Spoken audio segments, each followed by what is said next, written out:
Hola, ¿qué tal? Buenos días, buenas tardes en realidad. Si les parece, esperamos unos minutos y comenzamos.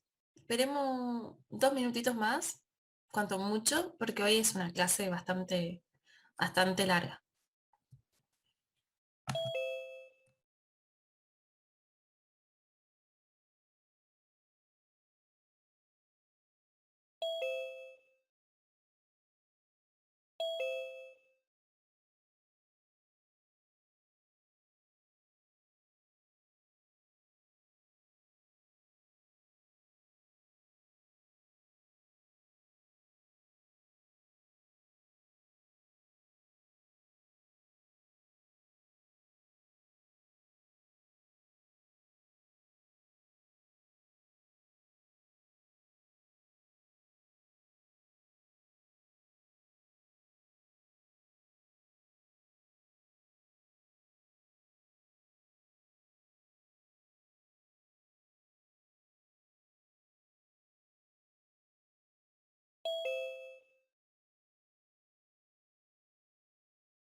Ok, si les parece bien, comenzamos con la clase.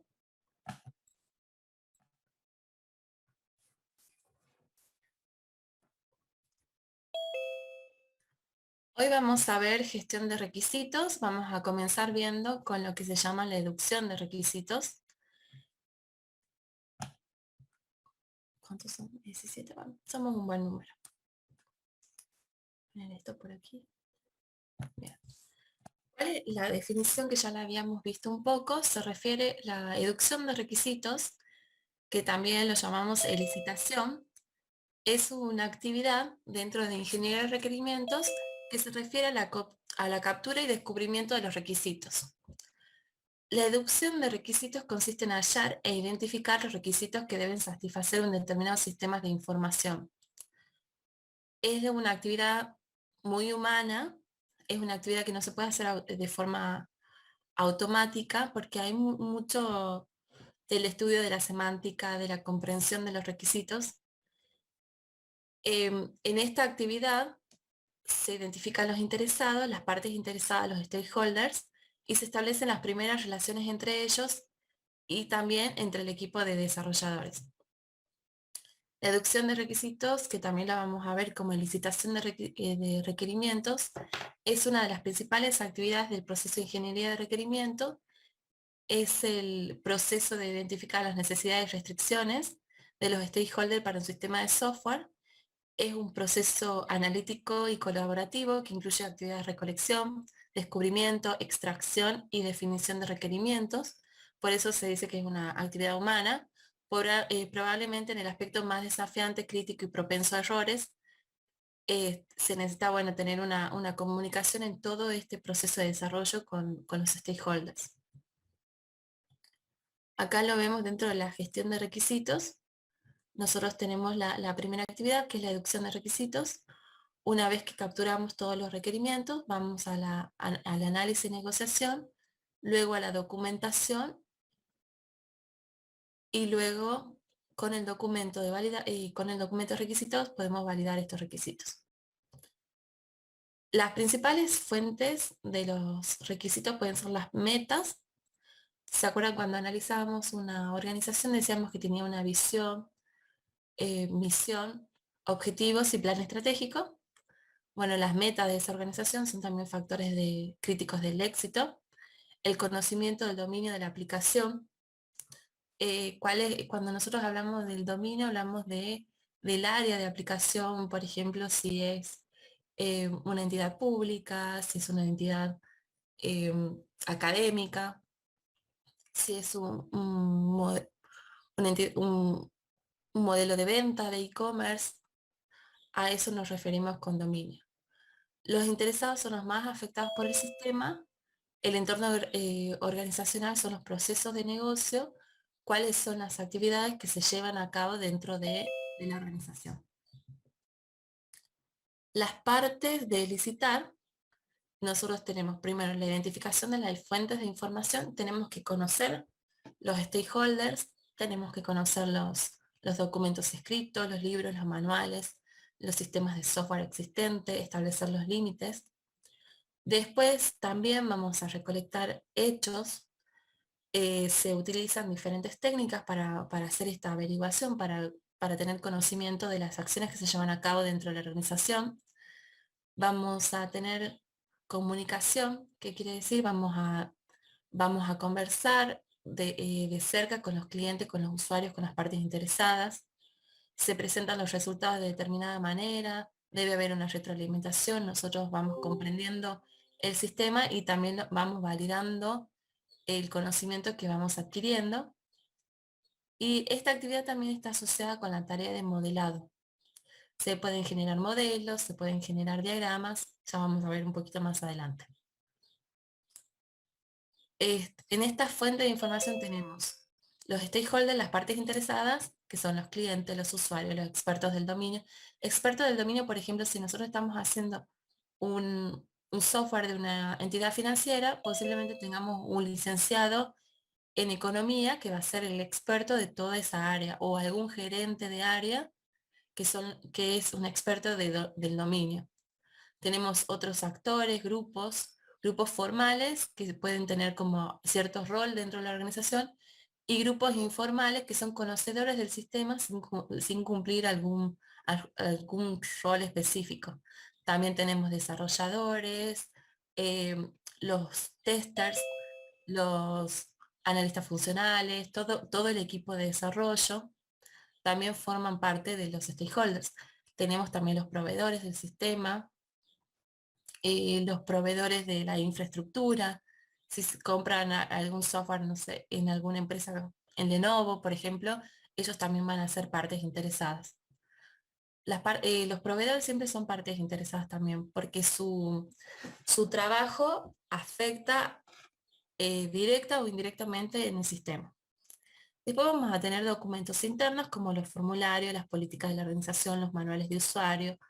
Si existen, por ejemplo, hay fundaciones que tienen actas de reuniones, minutas de reuniones, en los cuales se pueden debatir alguna necesidad, algún requerimiento. Bueno, también van a servir para licitar algunos requisitos.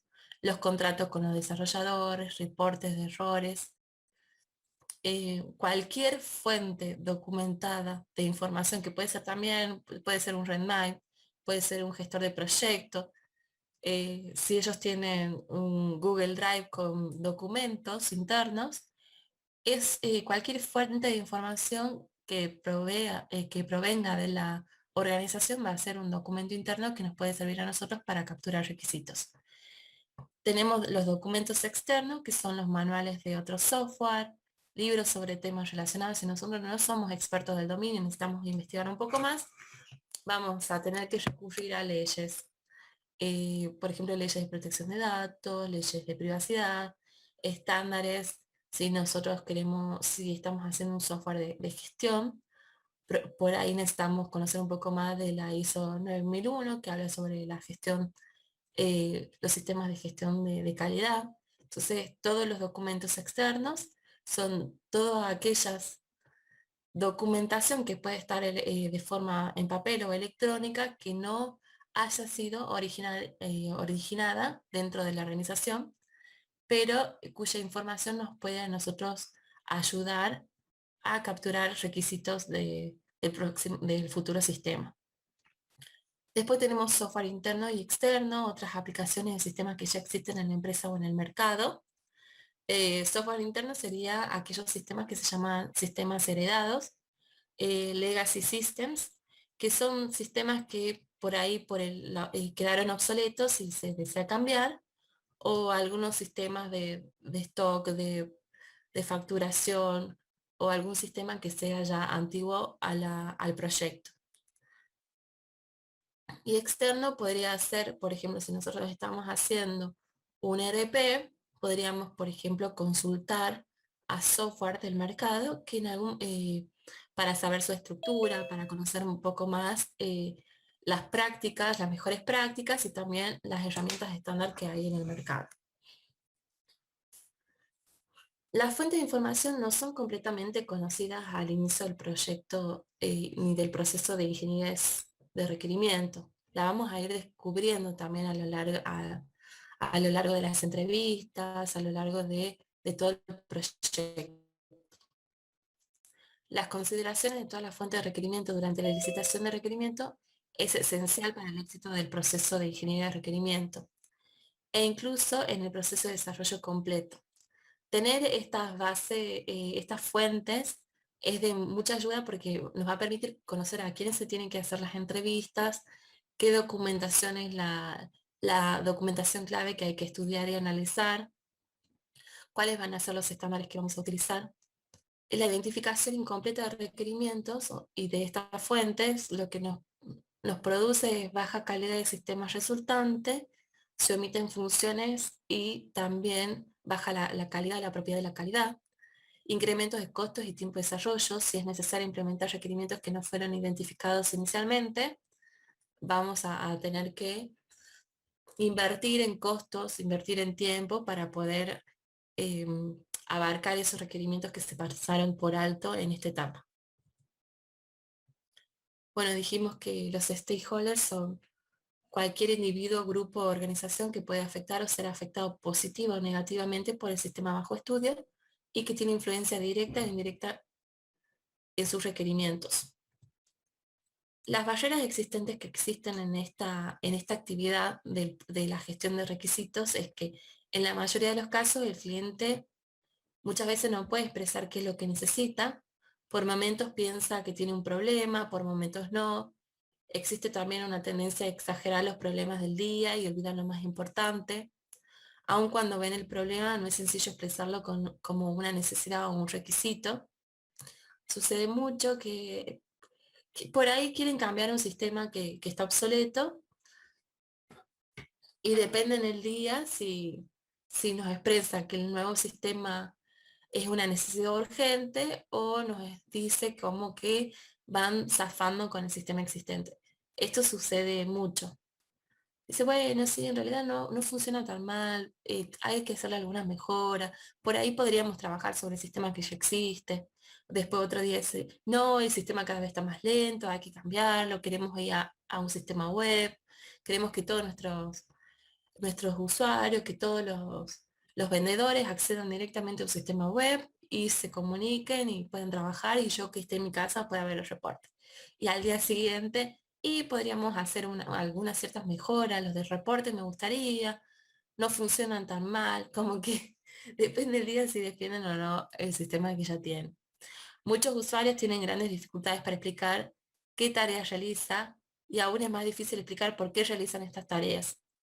En- Eso sucede mucho con personas que hacen tareas repetitivas como cargar cierto dato, hacer cierto cálculo. Por ahí uno en una observación de tarea ve lo que hace, ve que toca, no sé, un botón F1, luego salta con tap tap, F1 tap tap y hace otra cosa y por ahí si uno no está muy atento, eh, no sabe qué es lo que está haciendo, se está generando un nuevo usuario, se está generando un nuevo escrito, está agregando tal vez un documento a un expediente, por ejemplo. Lo hacen de forma tan automática y tan rápida que por ahí saltan pasos y cuesta un poco explicar su tarea y las funciones que realiza dentro del sistema o las funciones que realizan también en la organización. Cuando yo hablo de organización me refiere a cualquier tipo de organización, o sea, puede ser una empresa, puede ser un colegio, un, eh, puede ser una entidad gubernamental o no, puede ser un comedor. Cuando, organización es cualquier institución, entidad a donde se va a encontrar instalado el sistema o se va a usar ese sistema. También otras barreras existentes, el cliente encuentra difícil de imaginar una nueva manera de realizar las tareas o imaginar las consecuencias de realizar las tareas habituales de una nueva forma. Habitualmente diferentes clientes tienen visiones conflictivas. Uno desea una solución a un problema sin pensar en el problema del otro. Los usuarios a menudo se rehúsan al cambio. Es difícil lograr que todos los clientes o usuarios estén de acuerdo con cuáles requisitos son esenciales y cuáles no. Estas son más que todo barreras humanas. Una vez que el analista tiene a los clientes involucrados en la especificación de los requisitos, se encuentra con otros problemas. Puede ser que han surgido demasiados requisitos, algunos son esenciales, otros son solamente una buena idea. Hay que realizar este análisis. La solicitud de cambio fuera de término, puede ser que se ha pactado cierta cantidad de requisitos para el nuevo sistema y de repente tenemos una dificultad o nos aparece nuestro cliente con un nuevo requisito. También factores externos al cambio hace que tengamos que cambiar estas prioridades. Mucha información mm, importante no llega a verbalizarse a tiempo, pueden surgir conflictos entre los requerimientos, a veces hay que inventar los requisitos, o sea, tener sistemas orientados a miles de usuarios para poder hacerlo un poco más genérico y después ir acotándolo de acuerdo a los requisitos que van apareciendo. Otras dificultades que tenemos de esta actividad es que los ingenieros de requerimientos pueden recopilar información insuficiente, es decir, se olvidan de preguntar por qué, para qué significa esto, no comprende posiciones y relaciones entre los stakeholders y el proyecto, también realizan las actividades de licitación con personal no entrenado. Cuando hay un personal no entrenado, por ejemplo, cuando no conoce el vocabulario, cuando no conoce el dominio, cuando no va con las preguntas que tiene que hacer, o sea, lo que hace es ir a una reunión y empieza a ir generando las preguntas, no hay ningún orden, no hay ninguna estructura. Intenta solucionar los problemas durante la captura de requisitos, o sea, concentra mayor esfuerzo y mayor energía en, en presentar soluciones, en adelantarse a las soluciones que a capturar los requisitos reales que tiene el cliente para decir. No registra correctamente información de los stakeholders al capturar sus necesidades, define incorrectamente los límites del sistema, no comprende las necesidades del sistema completamente, confiar en sus amplios conocimientos del dominio y por ello minimizar la comunicación con los stakeholders. Ah, tengo que hacer una facturación, esto lo vivo haciendo, entonces voy a una reunión, no hago tantas preguntas, eh, me concentro más que todo en las soluciones y le hago un sistemita más de facturación que ya conozco el dominio. Y por ahí los stakeholders tienen otras necesidades, eh, tienen otras aplicaciones, por ahí se generan bonos, por ahí se coloca más información y otros ítems en la facturación que han sido pasados por alto. Eh, Algunos también dificultades que dicen que no es posible capturar requisitos desde los comienzos. Eh, Al principio lo que se va a capturar son muchas ideas, necesidades, deseos, que después se van a transformar en los requisitos que vamos a utilizar para el software. Los requisitos son el producto final del proceso de deducción y habitualmente se necesitan muchos productos intermedios. Bueno, nosotros acá tenemos las fuentes, cuáles son las documentación que podemos ir generando para luego volcar en una especificación de requerimientos de software. Desde la descripción de los trabajos presentes en el dominio, es decir, los manuales de proceso o los manuales de funciones de cada una de las actividades, de cada uno de los roles que hay dentro de la organización, las listas de problemas presentes en el dominio, cuáles son los problemas que se están presentando, si tienen un sistema que desean cambiar, bueno, cuáles son los problemas, cuáles son los pros y los contras de ese sistema, una lista de metas y acciones críticas. Por ejemplo, en esta organización sí o sí se tienen que hacer estas funciones y las tenemos que hacer de forma automática o utilizando un soporte electrónico o almacenando en cierta base de datos. Ideas sobre el futuro sistema, posibilidades reales, consecuencias, riesgos, resolución de conflictos entre clientes y usuarios, requisitos finales, establecimiento de prioridades de los requisitos, comprobaciones para establecer si los requisitos son completos, necesarios. Todo esto nos va a llevar a la especificación de requisitos de software. Entre las técnicas de deducción que vamos a ver ahora, tenemos el estudio de la documentación, las entrevistas y encuestas. Las entrevistas y encuestas las vamos a ver al final, después de prototipos, porque son como más complejas y vamos a tener un tiempo mayor para explicar. Tenemos también el análisis de interesados, los workshops, los focus group, lluvias de ideas, método Delphi, diagrama de afinidad, mapas mentales, checklist, observación, demostración de tareas y prototipos. También tenemos prototipos y pruebas pilotos. Ahora vamos a ver estas técnicas. La técnica más simple y más utilizada para la deducción de requisitos es la entrevista. Es, digamos, una conversación con nuestros clientes, con nuestros usuarios, a donde vamos capturando información relevante, vamos conociendo el dominio, vamos capturando también los deseos y necesidades de nuestros clientes.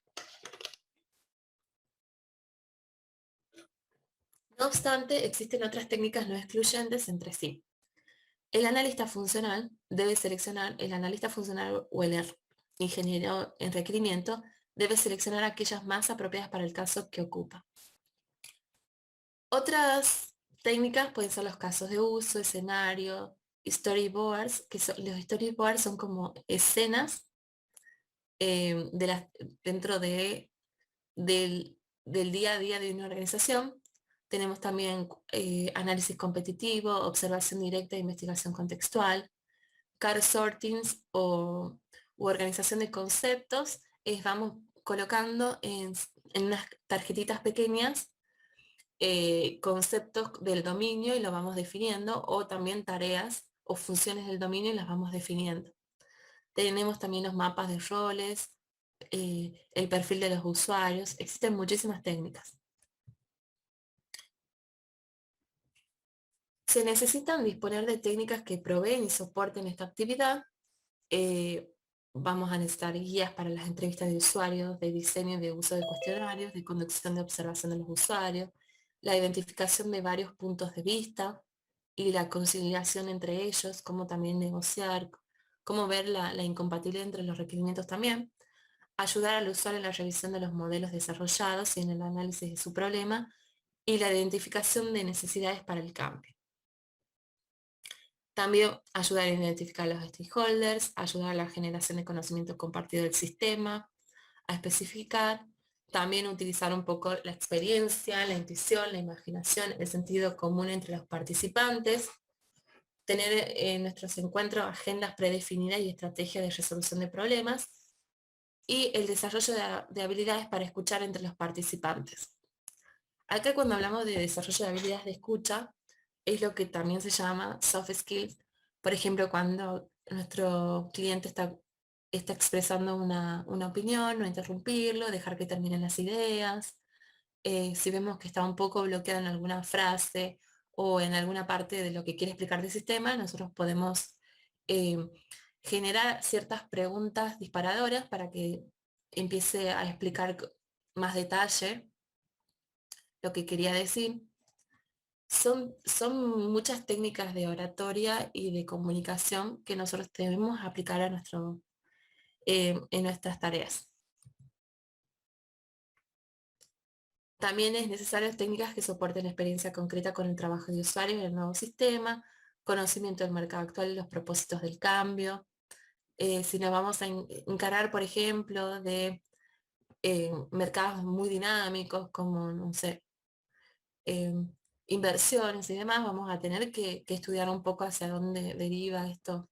Si estamos por hacer una wallet o un monedero virtual para ciertos tipos de negocio, también considerar esto, hacia dónde van los cambios, leer un poco, conocer un poco las tendencias, conocimiento de los productos actuales y propuestos de los competidores, conocimiento de la estrategia actual de la organización, que sería este plan estratégico, conocimiento de la organización actual y de los potenciales cambios.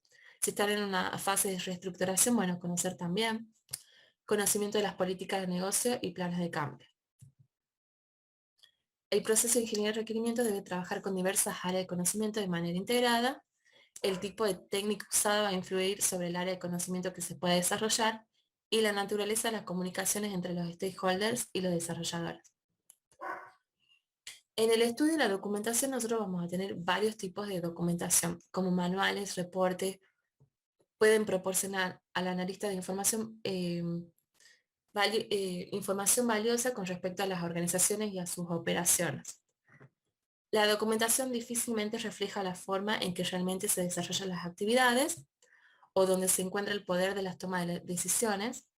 Sin embargo, puede ser de gran importancia para introducir al analista de dominio de operaciones en el vocabulario que se utiliza. Se debe conocer la terminología básica del dominio del problema, evitando que el cliente tenga que explicar todos los términos. O sea, si ustedes van a ir a una entrevista, primero traten de estudiar la documentación, generar el vocabulario del dominio.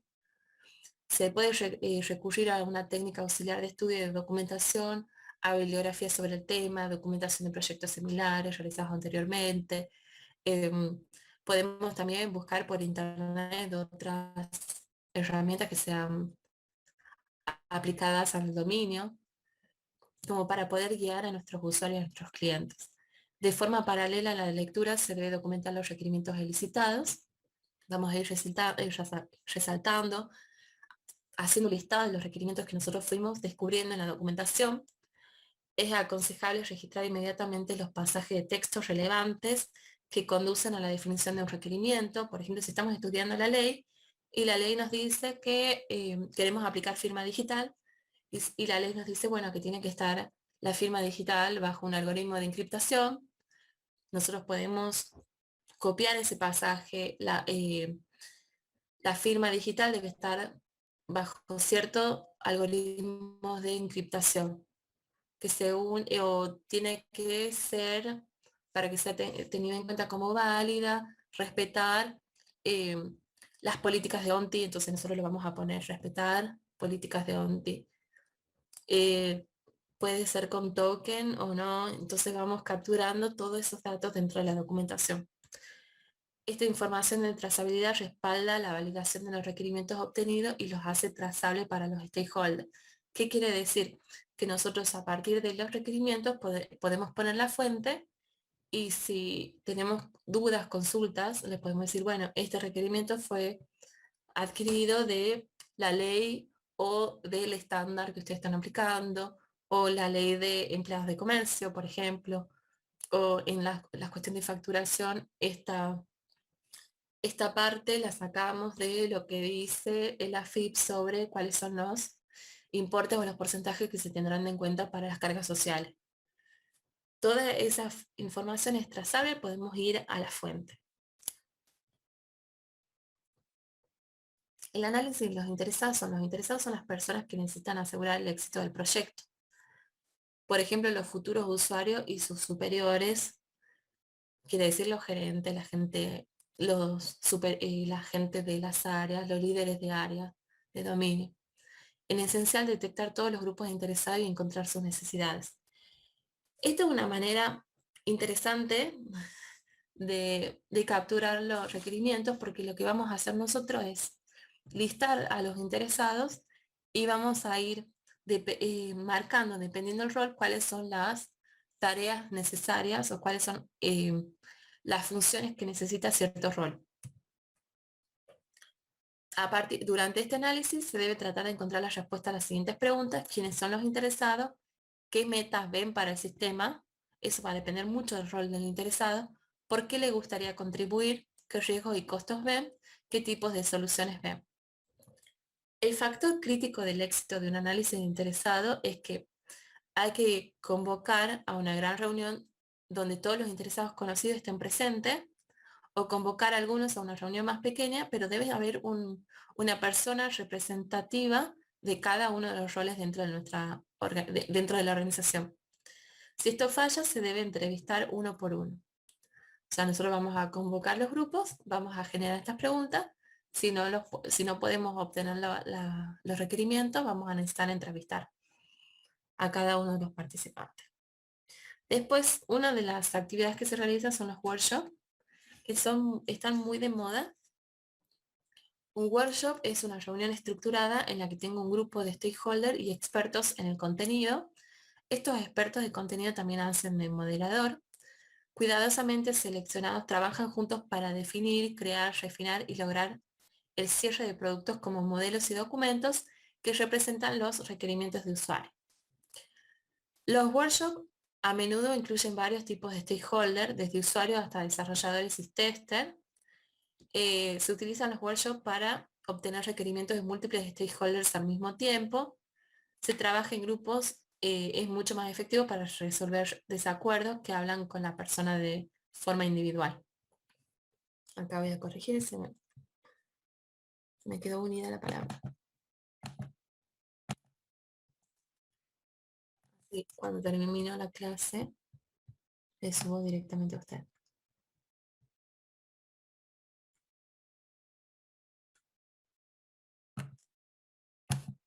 Listado. Me las voy a acercar un poquito.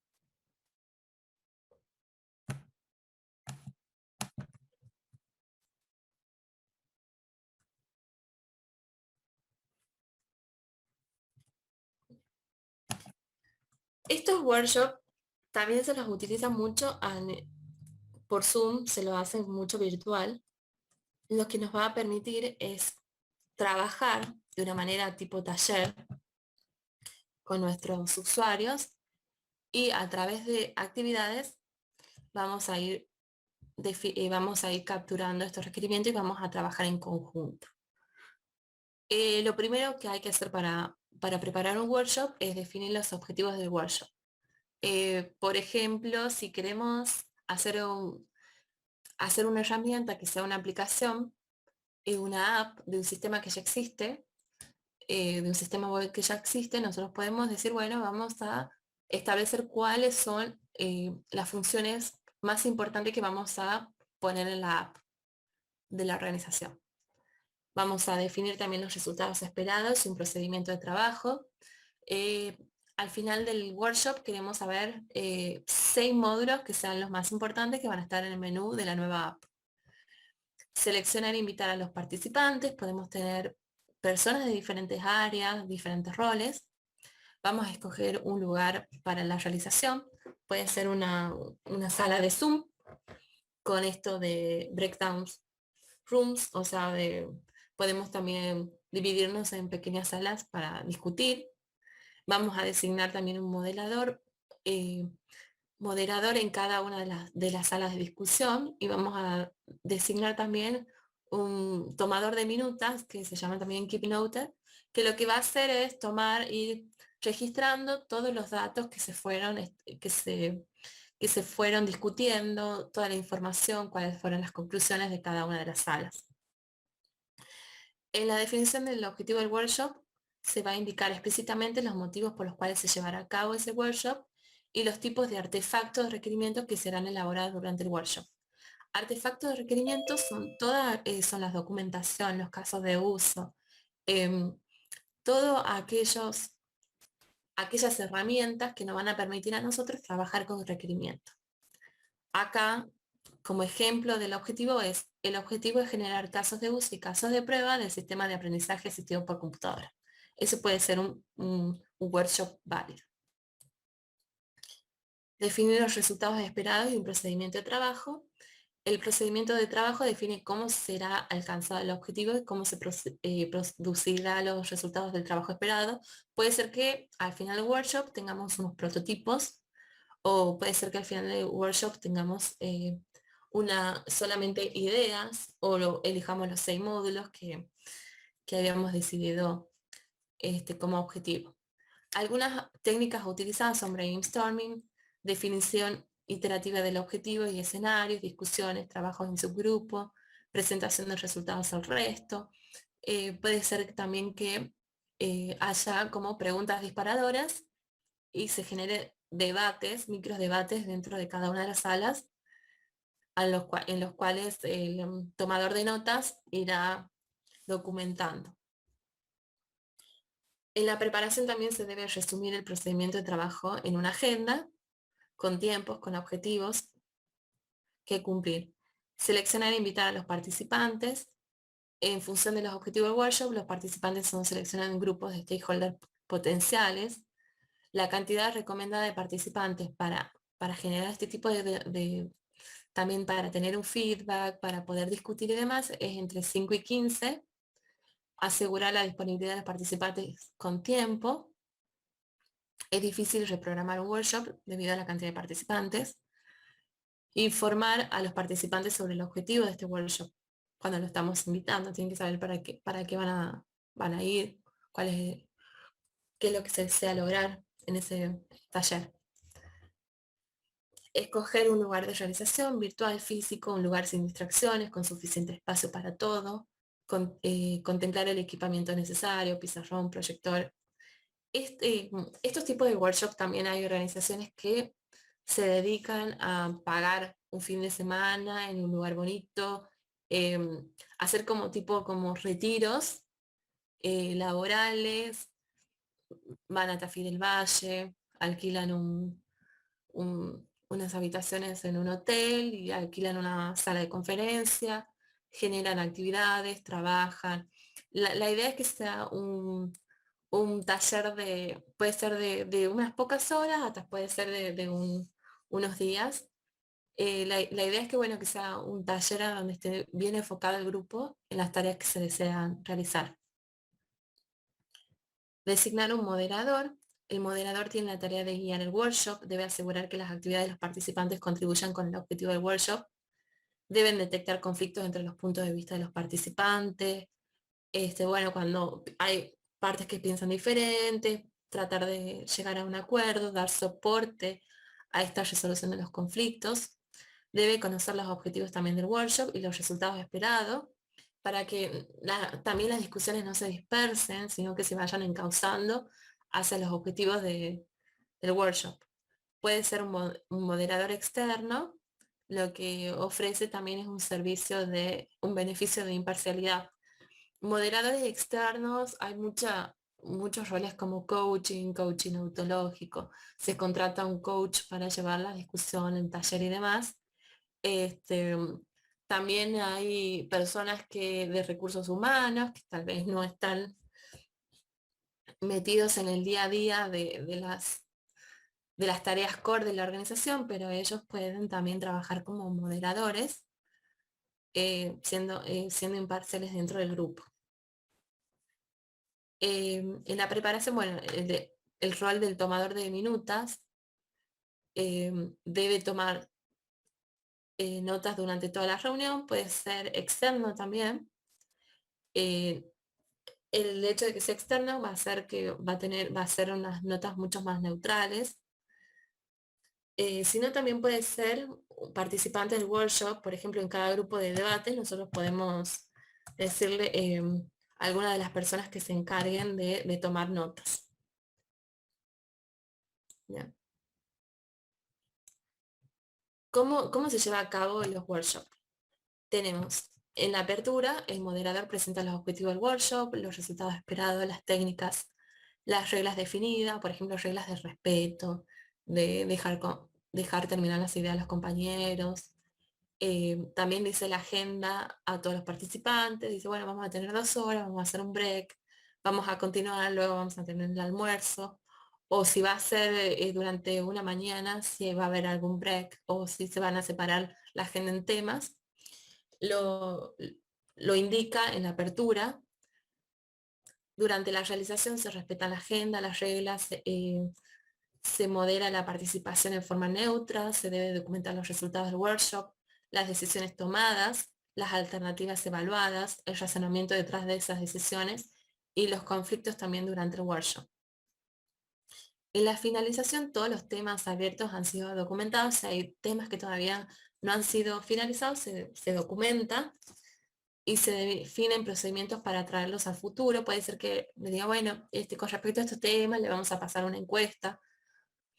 Se realiza retrospectiva para conocer, también tener un feedback de la experiencia del workshop, experiencia positiva, negativa. El moderador, la persona responsable, debe agradecer a los participantes por su participación y compromiso dentro del workshop. Después, luego del workshop, se deben analizar los resultados, todas las ideas que se han generado, identificar los temas abiertos, contradictorios y las diferencias para resolverlo. Si los participantes estaban de acuerdo, se puede distribuir las minutas del workshop entre los mismos para que la verifiquen y la confirmen, digan, bueno, este es el documento final del workshop, lo comparten con los participantes para ver si hay algo que se definió mal, si hay algo si hay alguna contradicción, bueno, ellos lo pueden saber. Los factores críticos del workshop, de éxito del workshop, todos los participantes deben entender el objetivo del workshop para que estén enfocados y no estén dispersas, no hayan ideas dispersas. Invitar a los participantes correctos, es decir, tener bien identificados quiénes son los que son clave para el trabajo, para el taller. Tener en cuenta la experiencia, motivación, autoridad para tomar decisiones, habilidades blandas. Habilidades blandas son los soft skills, o sea, el componente social, que sea una persona comunicativa, eh, que no sea una persona, por ejemplo, que no interactúe con nadie dentro de la organización, sino que pueda expresar sus opiniones. El moderador juega un rol importante, por lo que debería ser una persona entrenada y con experiencia. Evitar el efecto de pensamiento grupal, por ejemplo, dividiendo en subgrupos.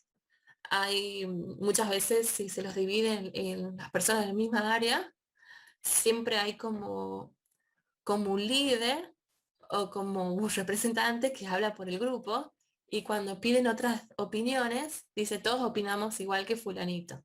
Entonces ese es el efecto de pensamiento grupal. Cuando hay ciertos líderes en los grupos que opinan, que dan sus ideas y es como que representan al resto del grupo de forma tácita y o sea, no es que los representan en realidad, sino que para no contradecir, para no generar tal vez discordia dentro del grupo, es como que todos refuerzan la opinión de este líder. Y la ubicación sin disturbio ni interrupciones, eso es fundamental. Después tenemos la técnica de focus group, que también se utiliza mucho. El concepto clave de los grupos de enfoque es que un panel de stakeholders se enfocan sobre un ítem seleccionado.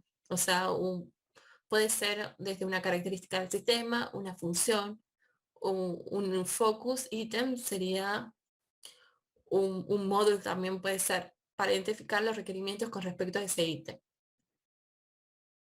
El ítem seleccionado puede ser de algún tema de interés, como ser un procedimiento de trabajo en una organización, o un elemento tangible como ser un sistema.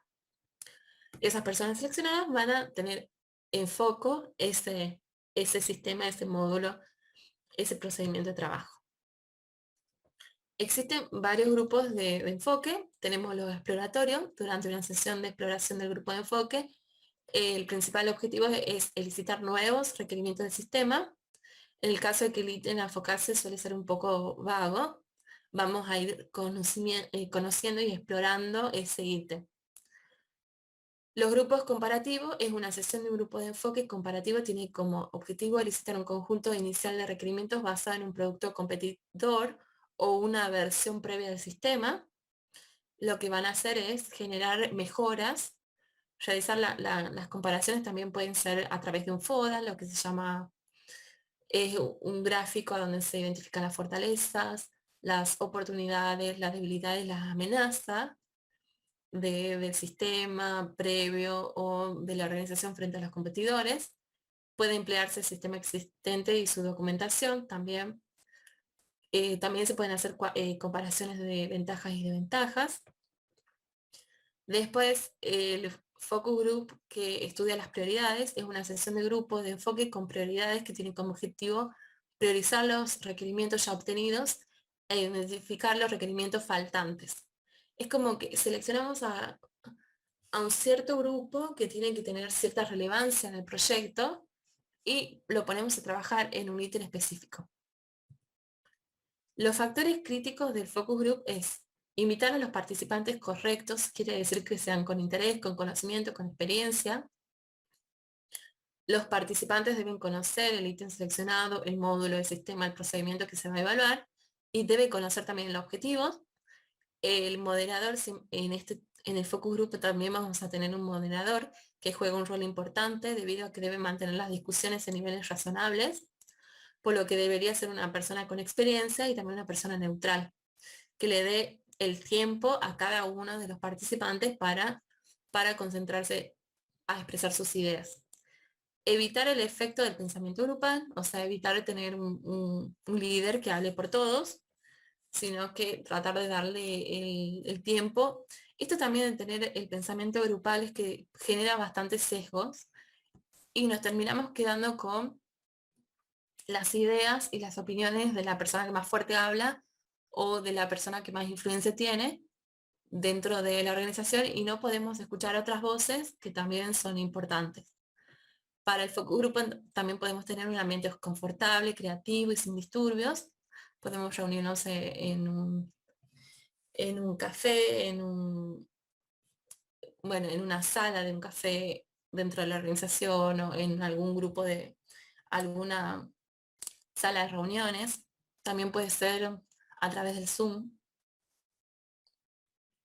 Tiene que ser también relajado, que no, que no sea un lugar a donde peleen egos, sino que sea un lugar de cooperación y colaboración. Este también es uno de los más utilizados, que son las lluvias de ideas o brainstorming. Para una sesión de lluvia de ideas se debe convocar también a un grupo de personas, crear un ambiente de estimulación. La lluvia de ideas también es un ambiente de creación y dejar que las ideas fluyan sin el riesgo de que sean ridiculizadas, o sea, que todas las ideas se tengan en cuenta, haya un lugar de respeto. Debe haber también un moderador, un regulador, que deberá escribir todas las ideas en una pizarra. Eh, Cada una de las ideas provocará nuevas, la gran mayoría serán comunes, algunas sin importancia y otras prometedoras, que hay que tenerlas en consideración y también hay que priorizarlas. Una regla muy importante es no criticar ninguna de las ideas. Durante la educación, el foco de las metas y los requisitos para el nuevo sistema debe ser tratado en esta lluvia de ideas. Si la creatividad no fluye por sí sola, el analista deberá hacer mención a los aspectos obtenidos en las entrevistas, al conocimiento que se tiene. Bueno, nos concentremos en este módulo. ¿Qué opinan ustedes sobre a tener ciertas preguntas disparadoras para generar las ideas?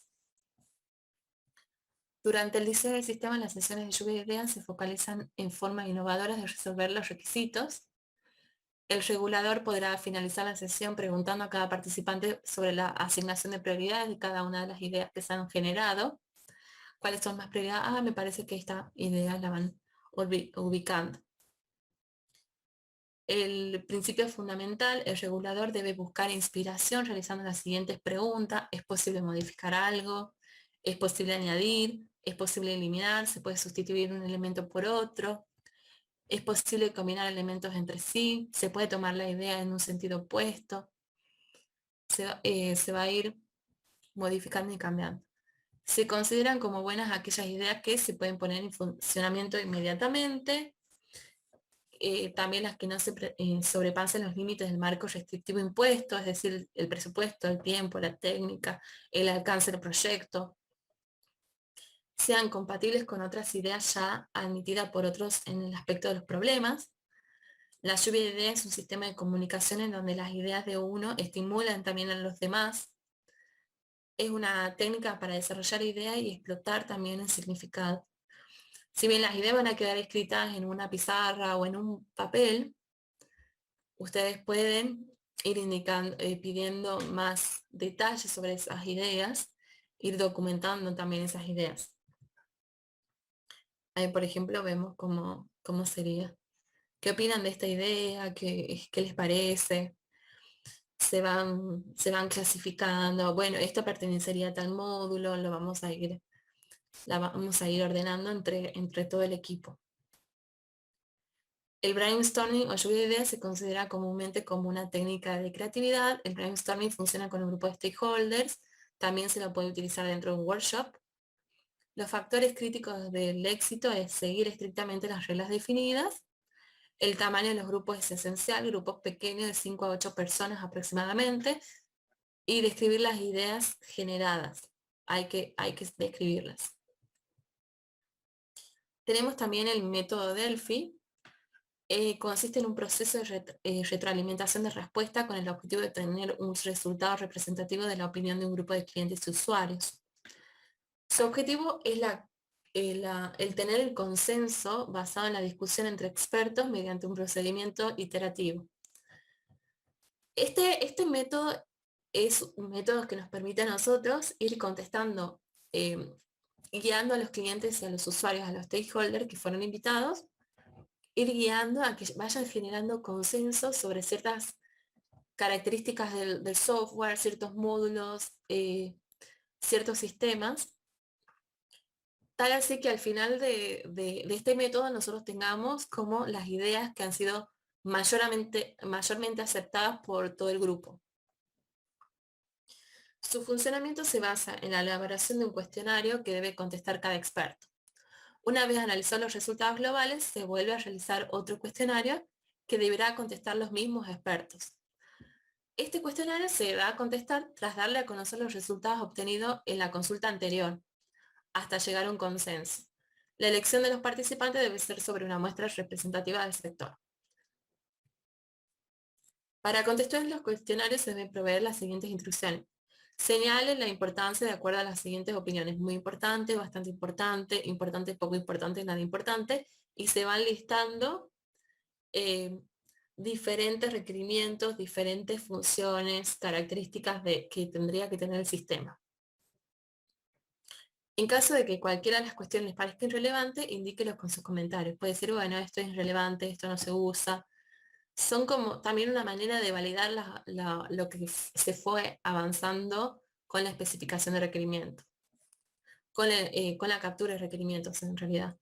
Al final del cuestionario incluya los sucesos que considere importantes y que no estén representados en el formulario. Ahí ellos pueden escribir todos los módulos o las características que les parecen relevantes. Valore los nuevos sucesos de acuerdo a los criterios señalados anteriormente. A los sucesos incorporados se los va a poner muy importante, bastante importante, una cierta clasificación. A partir de ahí, que todos contestan el formulario, es como que se pone en común lo que contestaron todos. Bueno, en esta primera pregunta me pareció poco importante, tal vez al de la punta le pareció muy importante y explica por qué le pareció muy importante.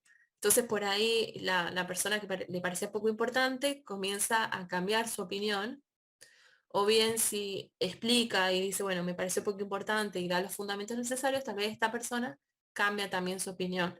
Y se va generando consenso y se vuelve a contestar las preguntas, el mismo cuestionario, hasta que al final todos tienen más o menos, se va generando un consenso en la respuesta del cuestionario. Acá lo vemos en gráfico. Definición de fines y elaboración del cuestionario, la validación del cuestionario, incorporación de nuevas cuestiones, que son los listados que se van agregando. Se realiza un refinamiento del cuestionario definitivo, se da las respuestas y argumentaciones de cada uno de los participantes, se realiza una tabulación de los resultados y se hace una segunda circulación del cuestionario. Se ofrecen las respuestas del cuestionario, se tabula y se analizan los resultados, se hace una tercera circulación del cuestionario, se dan las respuestas últimas y argumentaciones y se genera la tabulación final del análisis de los resultados finales. Los factores críticos del éxito de esta metodología, de esta técnica, es tener los objetivos claramente definidos para llegar a un consenso rápidamente y tener un grupo reducido de expertos para las masas de análisis. Para las mesas de análisis, mientras más pequeño es el grupo, por ahí el consenso se va mucho más rápido, pero no tan reducido porque es importante tener la opinión de todos los expertos de la organización. Después tenemos también un diagrama de afinidad, que es un método usado para elicitar requerimientos y fuentes de requerimientos de cada uno de los integrantes de un grupo a la vez. Cada participante dibuja o escribe sus ideas en un conjunto de tarjetas de archivo, cada tarjeta debe contener la palabra clave que caracteriza un requerimiento simple o una fuente de requerimiento. Las tarjetas repetidas es un indicador de importancia. Si por ejemplo yo tengo 5 tarjetas, las fui cargando y tengo un compañero que también pensó en las mismas, quiere decir que estamos hablando de relevancia y de importancia de esa información. Las tarjetas se presentan y se agrupan por tema. Finalmente los participantes seleccionan las mejores ideas. Y esta sección generalmente dura entre 30 y 60 minutos. Es muy cortito. Tenemos, por ejemplo, las ideas de forma aleatoria de todos los participantes y luego vamos generando la afinidad. Por ejemplo, categoría, si tratan sobre algún cierto módulo, lo vamos a ir colocando le vamos a poner el nombre módulos de servicio y vamos a ir agrupando a todas las ideas que fueron de ese módulo. Módulos reportes, en caso que haya ideas que son de ese módulo, lo van a ir seleccionando en la categoría, luego las categorías que más salgan, y si se dan como repetidas, la vamos a colocar cerca y vamos a saber que son por ahí las más importantes. Luego de que las tarjetas han sido ubicadas en el tablero y ordenadas en grupos, se documentan los resultados. También se debe documentar en una minuta de explicación a donde estén las preguntas y las respuestas relacionadas a las tarjetas.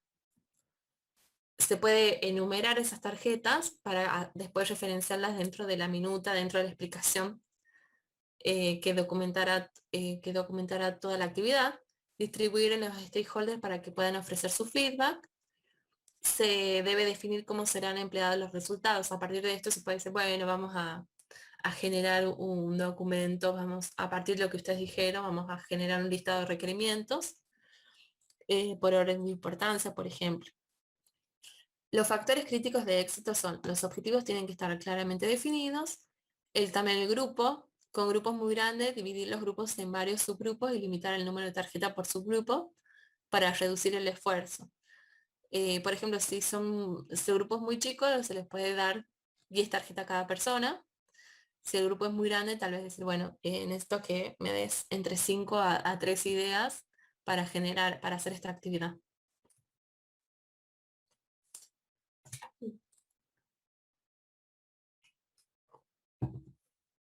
Después, otra técnica que también se usa mucho son los mapas mentales. Los mapas mentales permiten presentaciones sistemáticas de la información por medio de textos y gráficos. En un mapa mental hay un tema central y ese tema central que va de lo general a lo específico. Otros términos que se relacionan con este están ubicados alrededor del tema central como ramas de un árbol. Cada rama puede volver a ser refinada por otras ramas y así sucesivamente. Los términos no necesariamente deben estar expresados utilizando un lenguaje natural. También pueden ser representados por medio de gráficos, iconos, símbolos, por ejemplo, un símbolo de buscar. Nosotros podemos a partir de eso indicar qué tipo de búsquedas se pueden hacer en el sistema. Generalmente también se emplean en combinación con otras técnicas como los workshops. Nosotros tenemos acá en el medio la idea principal. Luego, a partir de esa idea principal se pueden ir generando diferentes ideas. Estas ideas pueden ser procesos, funciones, características del sistema. Podemos tener un gráfico, como yo les dije, podemos tener una lupa de búsqueda y luego decir qué tipo de búsquedas se pueden realizar. Búsquedas por cliente, búsquedas por fecha, búsqueda por productos, por ejemplo. Podemos ir incorporando y también se utiliza mucho la creatividad. Existen herramientas que permiten generar los mapas mentales de forma automática y también permite colaboración, trabajo colaborativo en que todas las personas se conectan al mismo diagrama para poder trabajar en forma recurrente.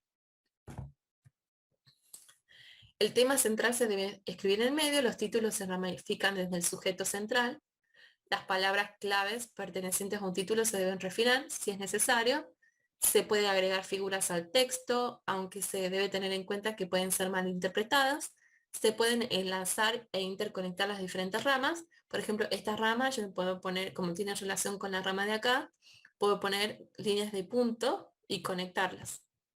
A ver, lo voy a hacer así. Entonces quiere indicar que tienen algún tipo de relación. Con esta idea lo puedo hacer así, con línea de punto. Bien.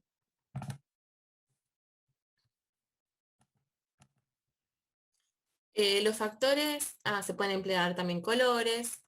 Los mapas mentales no son documentos estáticos, también se pueden revisar, se pueden trabajar. Se pueden generar también hipervínculos de las palabras que nosotros hemos tomado. Podemos generar un hipervínculo hacia un documento o hacia una tabla donde se especifican los datos, por ejemplo. Los factores de éxito crítico, la buena estructura del árbol y una buena visualización. La visualización puede ser mejorada empleando colores y símbolos. Eso también. Después tenemos checklist, que es también uno de los más fáciles. Un checklist contiene una serie de elementos documentados como preguntas o declaraciones que serán relacionadas con algún tema. Son útiles cuando se han considerado muchos aspectos de un tema y que no deben ser olvidados. Si se identifican nuevos aspectos, pueden ser agregados como ítems del checklist. Si un checklist contiene un gran número de ítems, sería aconsejable subdividirlo en varios checklists de forma de facilitar. Listas de chequeo serían esto. Se utiliza mucho, sobre todo cuando nosotros hacemos un relevamiento, vamos indicando eh, todas las cuestiones, todas las características, todas las funciones, eh, todo el listado que nosotros no nos tenemos que olvidar en la especificación de requerimiento, en la declaración de los requerimientos. Los factores críticos del éxito son la calidad de los ítems del checklist, que sean datos relevantes. Los ítems deben estar descritos de manera inequívoca y comprensible.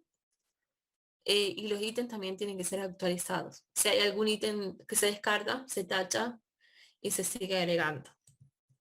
Básicamente tiene esta, es de esta forma. Tenemos, bueno, los cuadros y ahí vamos a ir indicando. También lo vamos a poder ordenar. Le podemos poner un número. Esto es más importante que otro, entonces lo podemos ir seleccionando. Y a medida que nosotros los vamos incorporando dentro de la especificación de requerimientos o en el listado de los requerimientos, los podemos ir chequeando. Si hay algún ítem que hemos decidido cambiar, nosotros podemos ir chequeando así a medida que lo vamos agregando en esa especificación de requerimiento. Si hay alguna parte del listado que no lo vamos a adquirir, lo podemos directamente tachar de esa manera. Decimos, bueno, estos dos no van. Podemos ponerle un numerito de prioridad. 1, 2, 3. Podemos ir trabajando con el checklist.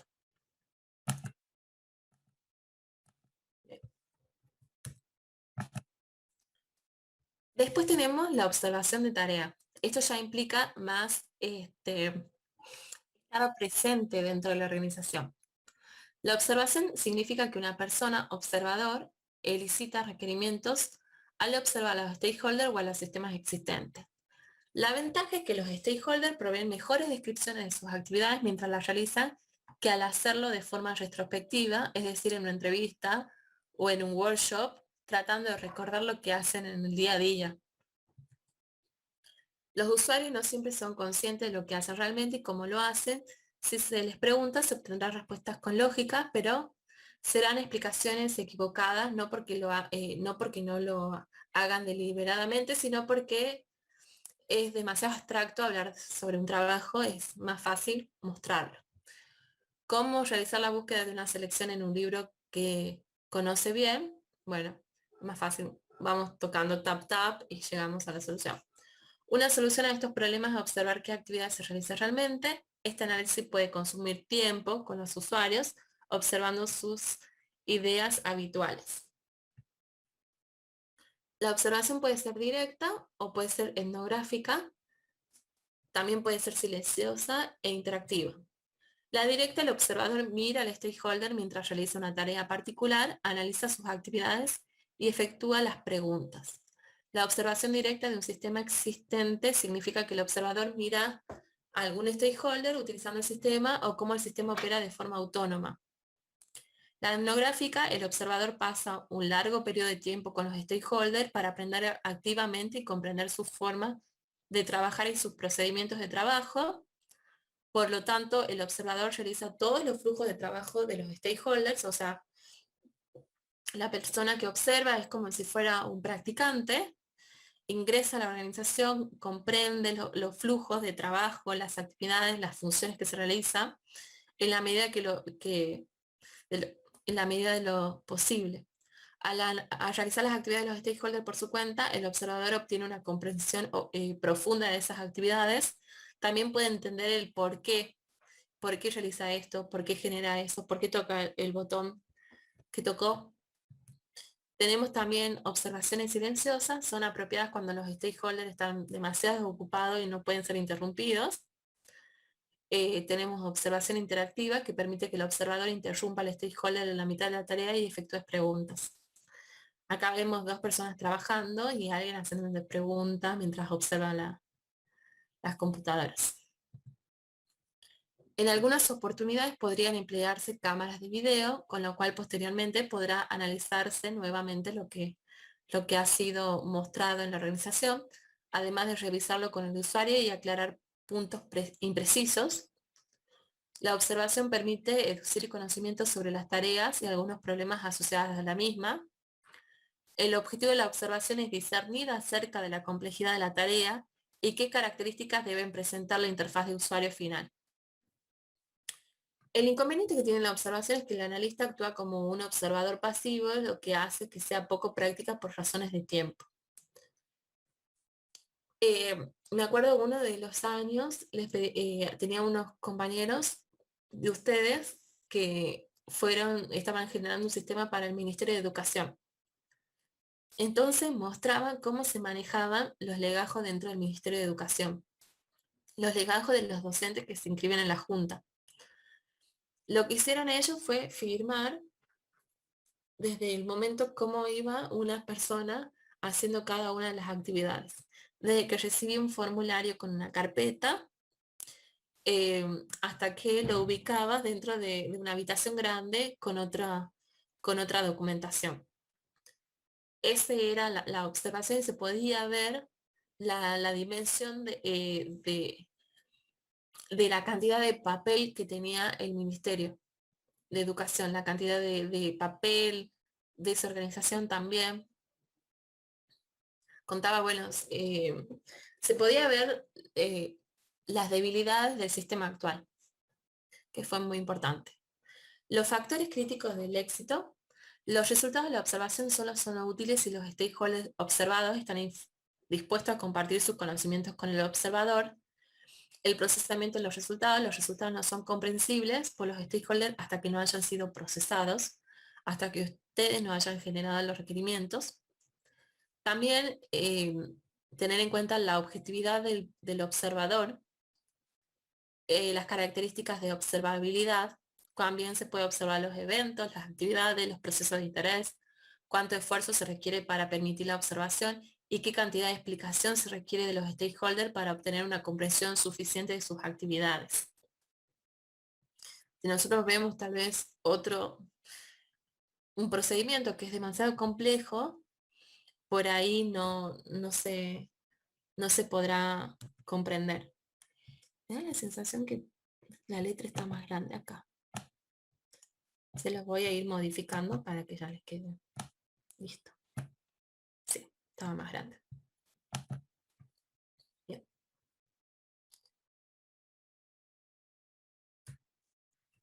La demostración de tarea es como una observación más activa por parte de los stakeholders. Lo que nosotros tenemos es la demostración de tarea es una variante de la entrevista y de la observación.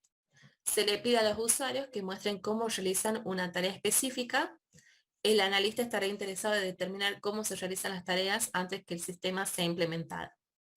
Acá vemos una persona que ingresa a una organización y le están explicando, bueno, las diferentes áreas de la organización. En algunos casos, esta técnica permite determinar problemas de usabilidad, ayudando a documentar cómo el nuevo sistema podría mejorar la performance de los usuarios. Un analista o un especialista de usabilidad observa qué hacen los usuarios, toma nota del tiempo empleado, de los errores cometidos, el número de veces que empleó el teclado, si utilizó algunas teclas rápidas también. Se debe realizar un análisis de los problemas y documentar las mejoras potenciales a realizar sobre el proceso. Aquí nosotros estamos, los observadores de la demostración de tarea van como si fueran practicantes, como si fuera un primer día de trabajo en el cual la persona responsable va a mostrar las tareas, va a mostrar el sistema que utiliza, va a mostrar las diferentes oficinas que tiene la empresa y qué tareas se realizan en cada una de las oficinas, qué sistema utiliza cada una de las oficinas, va a hacer un pantallazo del sistema actual o de la manera de trabajo actual. Y lo que va a hacer el analista, el ingeniero de requerimiento, es capturar y anotar todo lo que observe, todo lo que vea en esta demostración de tarea. Los factores críticos del éxito son disponer del tiempo necesario para explicar todas las tareas y procesos, o sea, necesitamos tiempo de la gente de la organización. También debe realizar todas las preguntas necesarias y documentar el vocabulario empleado y las acciones más importantes. Después tenemos los prototipos. Un prototipo es una versión inicial de un sistema de software que es usado para demostrar conceptos, probar opciones de diseño y generalmente descubrir más información y detalles sobre el problema y sus posibles soluciones. Permite a los stakeholders experimentar los efectos de sus requerimientos. La ventaja que tienen los prototipos es que permiten alinear las expectativas de los usuarios, es decir, pueden surgir nuevos requerimientos o modificar requerimientos existentes. Un prototipo es una versión simple de una parte del sistema final. Los desarrolladores experimentan con los prototipos con el objeto de tener una idea de cómo este trabajará en la vida real. Los resultados del experimento pueden ser dos clases de requisitos. Requisitos de nivel producto, es decir, el experimento muestra que la funcionalidad requerida es realista y útil. Los requisitos pueden en consecuencia ser especificados en un estilo funcional con un ejemplo de solución. Requisitos de nivel de diseño, el sistema real deberá tener una interfaz exactamente igual al prototipo. Podemos haber utilizado colores, logos y demás. Y el, el cliente puede decir, mira, estos colores no, o como ustedes lo han diseñado, quiero que sea así el sistema. El experimento muestra que la interfaz satisface las metas del sistema. Tenemos prototipos que son descargables contra prototipos evolutivos. Los descartables no se mantienen luego de su uso, se usan para mostrar ciertas funcionalidades y luego se desechan. Prototipos evolutivos son desarrollados con el objetivo de extenderlo, incrementarlo para mejorar. Se genera primero las pantallas, luego se genera el código que va a dar funcionalidad a los botones y a las pantallas. Se pueden generar nuevas pantallas luego. Tenemos también prototipos horizontales contra prototipos verticales. Los prototipos horizontales implementan una capa funcional del sistema, como ser la interfaz gráfica o la base de datos. Podemos ver un formulario o una interfaz nada más. O prototipos verticales que implementan un resumen de una funcionalidad del sistema a través de todas las capas. Por ejemplo, puede ser que tengamos mínimamente una demo de lo que haría el sistema utilizando una sola funcionalidad.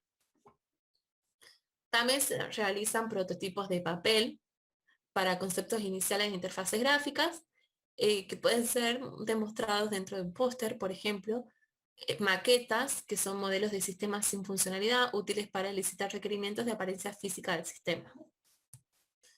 Acá tenemos el ejemplo de un prototipo de un carro de compras. Tenemos, bueno, las categorías, subcategoría, productos del carro.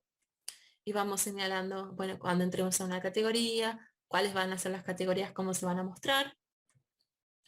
Cuando entremos a una subcategoría, cómo sería la visibilidad de esa categoría. Cuando entremos a un producto, cómo se observaría el producto. Y cuando se entra al carrito de compra, cómo sería la visibilidad de ese carrito de compra. Este es un prototipo que mínimamente tiene una navegabilidad y nos va indicando las acciones que nos llevarían a la ventana siguiente. Acá tenemos una maqueta al estilo escuela. Lo que usan mucho prototipo también son los arquitectos. Ellos conocen las especificaciones del terreno, las especificaciones de lo que quiere su cliente, mínimamente si necesita una planta, dos plantas, la cantidad de baños, la cantidad de espacios, si va a tener una cocina o no, y van generando un prototipo que puede ser un prototipo 3D, y antes se utilizaban mucho las maquetas realizadas con cartón, bien con cada uno de los pisos, los moldes, mm, muy similar a lo que sería una versión mini de lo que sería en la realidad. Los prototipos es una clase importante del prototipo, una versión simplificada de la interfaz de usuario. El sistema necesita pocas o ninguna funcionalidad. El regulador simula el resto durante el experimento. Puede decir, bueno, seleccionamos un carrito, se calcula la información, a medida que lo va mostrando, se lo puede ir simulando. En consecuencia, el sistema podrá consistir en imágenes de interfaces vacías o mecanismos simples que le permita al regulador seleccionar la próxima imagen. Si al prototipo se han realizado pruebas de usabilidad sobre tareas reales, podría convertirse en un requisito de diseño. Si nosotros vemos el prototipo y podemos decir, bueno, tiene una fácil navegabilidad, se comprende las ventanas, la letra está clara, son todas estas características de usabilidad, puede ser que puede convertirse hasta en un requisito de diseño. Si no, solo podrá ser un ejemplo de cómo debe lucir una interfaz. Sobre otras partes del sistema también podrán realizarse prototipos. Por ejemplo, si el producto debe comunicarse con otros ya existentes, se puede generar también una rutina de cómo será la comunicación. Un experimento en donde el prototipo se comunique con el sistema actual podrá revelar muchas cosas. ¿Cuál es el tiempo de respuesta real? Se podría preguntar al usuario. ¿Está presente en el sistema actual la funcionalidad requerida? ¿Se podrá utilizar los resultados en un nuevo sistema? El prototipo también puede ser disparador para seguir capturando requisitos. Factores críticos del éxito son los beneficios, dependen de los requerimientos seleccionados para implementar el prototipo, los escenarios definidos para el sistema juegan un papel importante, la limitación del prototipo en combinación con expectativas equivocadas puede llevar a conclusiones falsas con respecto al sistema, eso hay que tener en cuenta. Las pruebas piloto, en muchos casos el nuevo sistema puede ser un enlatado, quizá con el agregado de nuevas funcionalidades. El costo del sistema puede ser elevado, pero el riesgo principal es que la organización pueda adaptarse al sistema y utilizarlo para mejorar su performance. En estos casos, las pruebas piloto es como que se usa una versión muy reducida de un sistema que ya existe. Y se experimenta con ese sistema durante 2 semanas, un mes, para ver cómo evoluciona el equipo del proyecto, si le gusta o no le gusta ese software. El equipo de proyecto podrá observar los resultados, evaluar los costos y beneficios del nuevo sistema. Si el experimento es satisfactorio, permitirá identificar los requisitos finales y sus prioridades. Bueno, esta actividad no la vamos a hacer, vamos a ir directamente a la entrevistas y encuestas. En la hora que nos queda vamos a ver las entrevistas, las pautas de la entrevista, los tipos de entrevista, entrevistas cerradas, abiertas, los documentos y las encuestas. Una entrevista es un hecho que consiste en un diálogo entablado entre dos o más personas. Tenemos el entrevistador o entrevistadores que interrogan y el entrevistado o los entrevistados que contestan. Una entrevista no es casual, sino que hay un diálogo interesado, hay un objetivo, con un acuerdo previo, con intereses y expectativas por ambas partes. Los tipos de entrevista, hay diferentes tipos de entrevistas, tenemos laborales para informarse y valorar el candidato a un puesto de trabajo, tenemos de investigación para realizar un determinado estudio, tenemos entrevistas informativas para reproducir opiniones y tenemos entrevistas de personalidad para retractar o analizar psicológicamente a un individuo, entre otras. Para nuestra materia utilizaremos la entrevista de investigación, realizar un determinado estudio. Bien. Acá tenemos un cómic de una entrevista para una empresa que se llama IKEA, que sería como un Jumbo, en el cual, un Easy, perdón, en el cual la primera, durante la entrevista le dice, bueno, hágase una silla y siéntese. Es como que en Jumbo te dan todo para que armes tu silla. Entonces, en la primera entrevista para participar para un puesto de trabajo en esa empresa, te digan, bueno, arme su silla.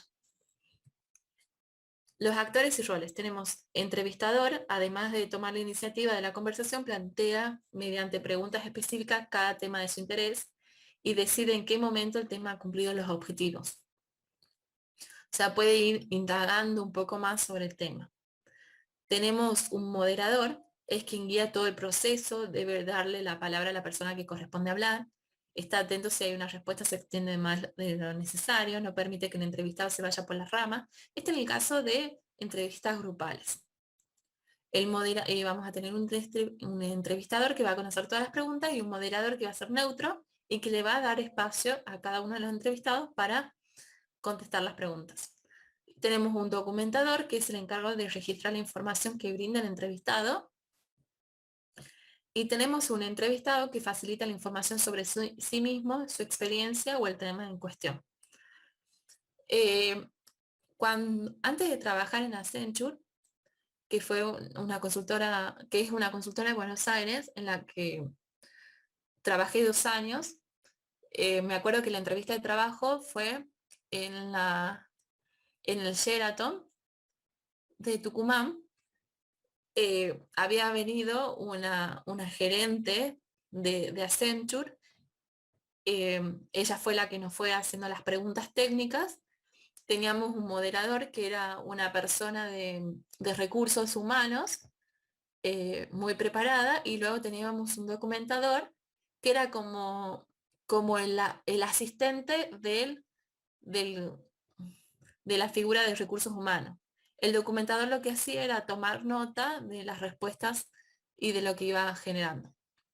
El entrevistador, que era la gerente del área de consultoría, ella nos iba haciendo preguntas, éramos un grupo de 12 personas, estábamos todos sentados en una mesa amplia, nos iban presentando escenarios, haciendo algunas preguntas técnicas.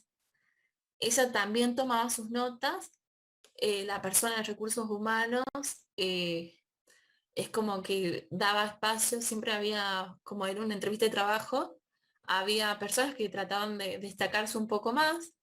Entonces lo que hacía este moderador era darle espacio a otras personas que no habían sido escuchadas. A ver qué opinan de esto, a ver, fulanito, contanos.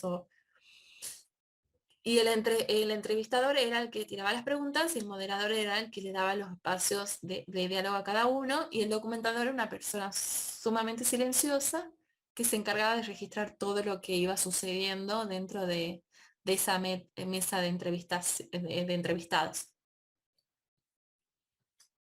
Ha sido, cuando son un entrevistado y una mesa muy pequeña, por ahí el entrevistador hace de moderador y documentador al mismo tiempo. La característica de este método es un método más común y familiar para educir requisitos. Por lo general se entrevista una sección de personas que representan los sectores críticos de la organización, con el énfasis puesto en los sectores más afectados o que harán un uso más frecuente del nuevo sistema. Es una técnica buena para obtener los conocimientos acerca de las tareas y los problemas presentes en el dominio. Las entrevistas deben hacerse siempre en las primeras secciones de deducción de conocimiento. Requiere también de una planificación y control. Su objetivo es obtener datos relevantes para averiguar hechos, fenómenos o situaciones de interés. Se desea lograr también respuestas válidas y fiables acerca de aquello que se quiere conocer. Entonces también pueden haber ciertas preguntas que sean de revalidación de una pregunta anterior. Debido a que los cambios que introduce un sistema nuevo tienden a afectar a más de un tipo de usuario, los analistas de requisitos han de tomar en consideración a todos los implicados para que se obtengan y depuren sus requerimientos de una forma más fidedigna posible. Entre las personas implicadas hay que considerar a los directivos, usuarios, interesados. Ahora también en la virtualidad se pueden hacer estas entrevistas de manera online, también son válidas. Bien, pautas para comenzar la entrevista. Al comenzar la entrevista se aconseja presentar al equipo de investigadores, a todas las personas que van a participar. Bueno, quién va a ser el entrevistador, quién va a ser el moderador, quién va a tomar notas. Informar acerca de los roles de cada uno, explicar las características de la entrevista, el tipo, bueno, vamos a hacer una entrevista cerrada, una entrevista abierta, cuál va a ser la duración aproximada, definir los objetivos, fijar una perspectiva, un tema a tratar, así como una profundidad de los conocimientos, seducir. Nos interesa saber este módulo, pero hasta esta parte no queremos saber todavía las interfaces, por ejemplo. El alcance de la entrevista. Si se desea grabar la entrevista, preguntarle al entrevistado si está de acuerdo o no con esto. Siempre cuando graben, pregunten a las personas, porque hay personas que no le gusta y digamos que es éticamente incorrecto filmar o grabar charlas, conversaciones y demás cuando las personas no están de acuerdo. Por eso generalmente en las reuniones a las que yo participo, las personas si estamos en un Zoom, dicen, bueno, si están todos de acuerdo, voy a grabar la conversación o voy a grabar esta reunión. Si alguna persona no está de acuerdo, no se graba. Es violento, digamos, que graben si... Ahí tengo una pregunta. Sí, Mauricio. Sí, sí, justito iba a consultar antes del comentario. Pues yo tengo un compañero que está trabajando en una empresa y él justo le estaban explicando, bueno, ellos usan Teams, y él estaban explicando una parte de un proceso y unas dudas, una compañera. Y él lo puso a grabar, pero por el hecho de que era lo que le estaban explicando.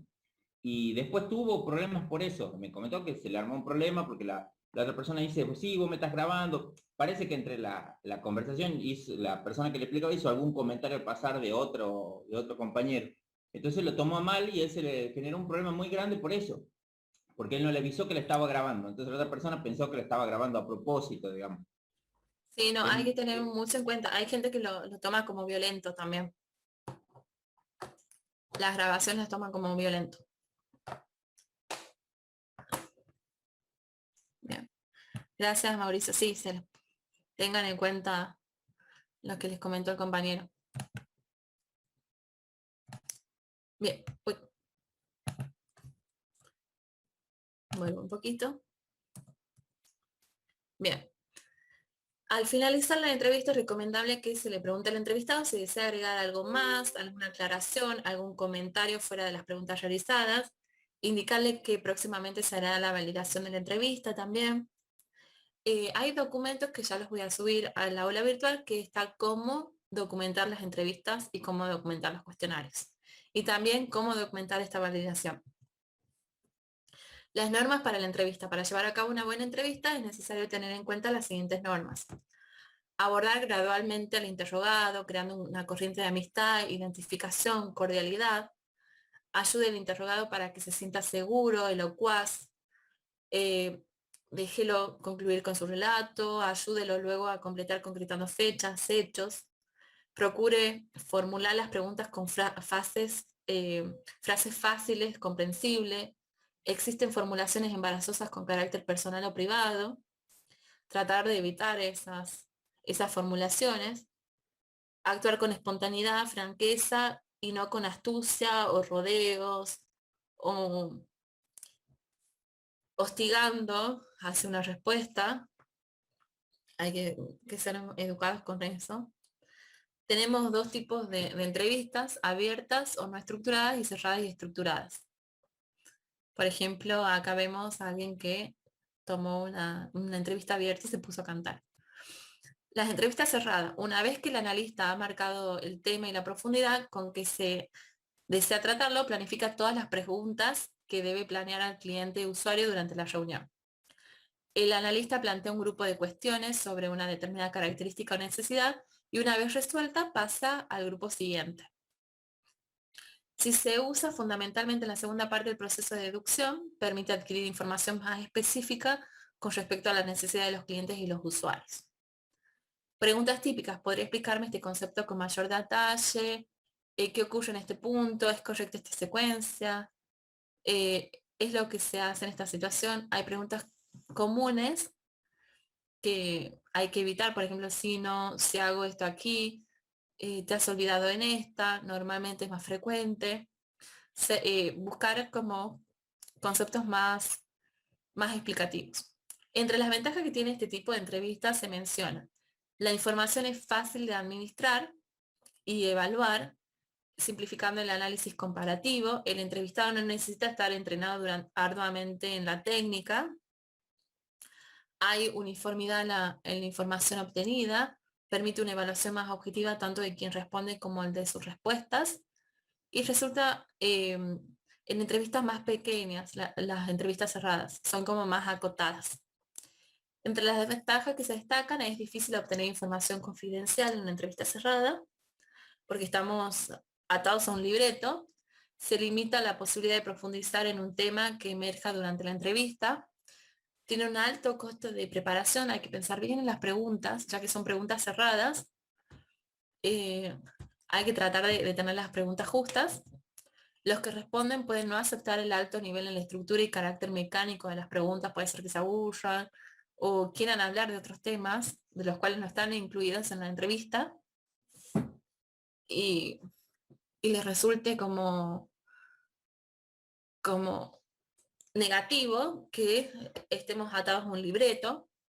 El alto nivel en la estructura reduce la posibilidad de responder en forma espontánea, así como la habilidad del entrevistador para continuar con comentarios hacia el entrevistado. Las entrevistas abiertas se caracterizan por su flexibilidad. Los objetivos de la investigación rigen las preguntas, pero su contenido, orden, profundidad, formulación se encuentran por entero en manos del entrevistador. Si bien el investigador, sobre la base del problema, los objetivos, las variables, elabora preguntas antes de ir a la entrevista, hay que ir preparados, por más de que sean entrevistas abiertas. Se puede modificar el orden, las formas de encauzarla, se puede modificar la formulación para adaptarlas a las diversas situaciones y características particulares de los sujetos de estudios. Puede ser que dejemos hablar al entrevistado y con lo que nos contó nos haya respondido 3 preguntas. Las preguntas típicas son: ¿cuáles son los objetivos del proyecto? ¿Qué resultados espera? ¿Cuáles son los puntos más importantes del proyecto? Y ahí vemos al entrevistador escuchando que la persona va hablando de varias cuestiones del proyecto al mismo tiempo. Entre las ventajas de este tipo de entrevista se tiene que es adaptable y susceptible de aplicarse a todas las clases de sujetos en situaciones diversas, permite profundizar en temas de interés, o sea, si a nosotros no nos pareció más interesante un tema, podemos generar nuevas preguntas o buscar, pedir más detalles sobre esos temas. Orienta posibles hipótesis y variables cuando se exploran nuevas áreas. Puede producir información sobre áreas que se minimizaron o que no se pensó que fueran importantes. Genera rápidamente una gran cantidad de información. Las entrevistas abiertas son una gran fuente de información. Entre sus desventajas se mencionan: se requiere mayor tiempo, tanto en el análisis y la interpretación de los resultados, pueden ser largos. Estas entrevistas son más costosas por la inversión de tiempo de los entrevistadores. Puede ser que nos tomemos 2 horas para hablar con los entrevistadores. Con los, va, los entrevistadores se tengan que tomar 2 horas para cada entrevistado, que es muchísimo tiempo. Se dificulta la tabulación de los datos, como no hay respuestas cerradas, por ahí puede ser que no hayamos entendido del todo si era difícil o no la información o el proceso que estábamos tratando. Se requiere mucha habilidad técnica para obtener la información y mayor conocimiento del tema. Puede utilizarse negativamente el tiempo, tanto del entrevistado como el entrevistador. Negativamente, por ejemplo, que justo hayan descubierto que son amigos de fútbol o que tienen cuestiones en comunes, han sido vecinos del barrio y pasen 15 minutos hablando del barrio en vez de conversar, ir hacia las preguntas. En ese sentido sería utilizarse negativamente el tiempo. En la dispersión de las respuestas. Los entrevistadores pueden introducir sus sesgos en las preguntas o al informar los resultados también. Yo comprendí esto tal vez me quise decir con esta frase. Puede recopilarse información extraña. Puede ser que sean requisitos futuros nada más y no los requisitos necesarios. No sirve para refinar las versiones iniciales de los requisitos porque son amplias. Puede ser que no nos ayude para esta validación. Factores críticos del éxito de las entrevistas. La calidad de los resultados de una entrevista depende principalmente de la habilidad y la experiencia del entrevistador. No surgen respuestas, evitar frases como no cree que cuando vamos orientando las respuestas al lado que nosotros queremos. No sugerir estas respuestas, perdón. Objetivos claramente definidos y comunicados. El entrevistado debe conocer la terminología común y familiar de los stakeholders. Tiene que conocer el dominio, tiene que conocer los vocabularios. Si le dice, bueno, estamos trabajando el formulario tanto, saber qué tipo de formulario. Dice, bueno, nuestras boletas son todas A. Saber cuáles son las boletas A, cuáles son las boletas C, cuáles son las boletas D, a qué se refiere. Con boletas A, esas terminologías las debe conocer. Conocer a los entrevistados, tener cierta comunicación, fluidez para hablar con ellos. También evitar el efecto de pensamiento grupal en el caso de entrevistas generalizadas, con más de un participante. La documentación de las entrevistas, el estudio de la documentación. Esta técnica es otra manera eh, de realizar un análisis de la información obtenida en las entrevistas. Acá me comí el análisis.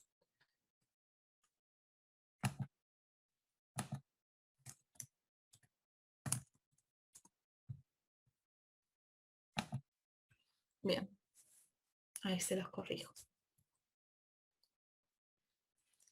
El analista debe estudiar los documentos existentes, tales como los formularios, archivos de auditoría y la documentación del sistema informático existente. También se podrá utilizar impresiones de los escenarios del sistema actual.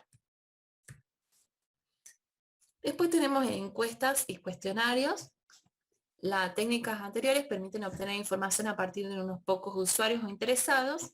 Una encuesta es un procedimiento dentro de los diseños de una investigación descriptiva en el que el investigador recopila datos mediante un cuestionario previamente diseñado. Se podrá emplear encuesta para obtener información a partir de muchas personas. Lo que tienen las entrevistas es que nosotros nos tenemos que tomar el tiempo para hacer las preguntas, y pueden ser entrevistas individuales o entrevistas grupales. Las entrevistas grupales nos va a llevar un poco más de tiempo que las individuales, pero en las individuales si vamos a entrevistar 20 personas, nos va a llevar muchísimo más tiempo que tener esas 20 personas dentro de una sala contestando las preguntas que nosotros necesitamos. En el caso de las encuestas pueden ser repartidas de forma masiva. Podemos mandar un formulario a todos los empleados de la empresa para que respondan las preguntas. En este caso, capturar la información va a ser mucho más rápido que una entrevista. se los podrá emplear de dos maneras. Para obtener evidencia acerca de un caso en particular, nosotros queremos tener más especificación con respecto a un dato, una información, o para obtener opiniones y sugerencias con respecto al sistema actual o al sistema que nosotros queremos diseñar. Para obtener evidencias acerca de algún caso en particular, podemos utilizar preguntas cerradas o puntuales, como por ejemplo, ¿cuán fácil es obtener una estadística de ventas por cliente en el sistema actual? Muy difícil, difícil, fácil, muy fácil. Estos resultados se podrán utilizar para observar cuán importante es el problema realmente. Si nosotros estamos trabajando en un módulo de venta y vemos que es muy difícil obtener estadísticas de ventas, por ahí en el sistema futuro vamos a tratar de simplificar esta tarea. Que haya tal vez botones prediseñados para que las estadísticas sean obtenidas de forma automática. Para obtener opiniones y sugerencias, por ejemplo, podemos utilizar preguntas que sean cuáles son los 3 problemas más importantes en su trabajo diario y qué sugerencias tiene para un mejor sistema. Puede ser que estas preguntas, que son un poco abiertas, nos lleve a una interpretación de resultados más complejo. Tengamos que estudiar y analizar un poco estas respuestas. Los encuestados podrán muchas veces no entender las preguntas, o bien el analista podrá no entender las respuestas cuando las respuestas son abiertas. Es complejo clasificar los resultados de las preguntas abiertas, ya que no es posible observar claramente cuándo dos acciones son realmente la misma. También existen riesgos en el entendimiento de las preguntas cerradas. Para reducirlo es esencial conocer el dominio, realizado para ello, haber realizado entrevistas, estudio de la documentación, conocer los clientes y los usuarios. Una demostración, una observación de las tareas nos va a permitir conocer este dominio. Antes de enviar un cuestionario a muchas personas, siempre deberá aprobarse sobre un grupo reducido. Podríamos mandarle el cuestionario a 3 personas, hacer una prueba, preguntarles si entendieron las preguntas, si hay alguna pregunta que se repite o que no quedó muy clara, que lo especifique. Se deberá revisar el cuestionario y revisar nuevas pruebas antes de entregar la versión definitiva. Esto que son también cuando son cuestionarios generalizados, que se envían a muchas personas, por ahí mandar las preguntas a un grupo reducido de confianza para tener un feedback, luego mejorar el cuestionario. Bien, aclaración importante. El analista debe tener presente que en toda interacción con el cliente usuario, las probabilidades de asunciones falsas, malentendidos o simplemente fallos en la comunicación son potencialmente muy altas. Y bueno, la diferencia entre cuestionarios y encuestas, que se utiliza mucho. Los cuestionarios son conjuntos de preguntas utilizadas para la recopilación de información de una persona, y las encuestas es un estudio detallado mediante la recopilación de información para después ser analizada. El cuestionario son las preguntas y la encuesta es la recopilación de esa información para analizar. Los factores críticos de éxito de las encuestas y cuestionarios. Tenemos que motivar a los stakeholders a contestar las preguntas. No es fácil que te contesten los cuestionarios. Es complejo. Puede ser que ustedes manden el cuestionario y pase unos días y no tengan la respuesta de nadie. Hay que ponerle fecha a los cuestionarios. Se recibirán respuestas hasta tal fecha, para que cuando terminen de analizar los cuestionarios no les lleguen paracaídas, preguntas en paracaídas. También recomiendo que pongan los minutos que llevarían responder esa encuesta, ese cuestionario. Si por ejemplo van a llevar, le va a tomar 10 minutos contestar las 10 preguntas, ponerlo. Agradecemos su tiempo, este cuestionario llevará entre 10 y 15 minutos. Como para que los usuarios, las personas que reciban las encuestas, sepan, conozcan cuánto va a ser el tiempo que ellos tienen que invertir en contestar esas preguntas. Es fundamental que las preguntas sean fáciles, comprensibles y no representen ambigüedades. No sé por qué puse 2 puntos acá. Ya lo modifico.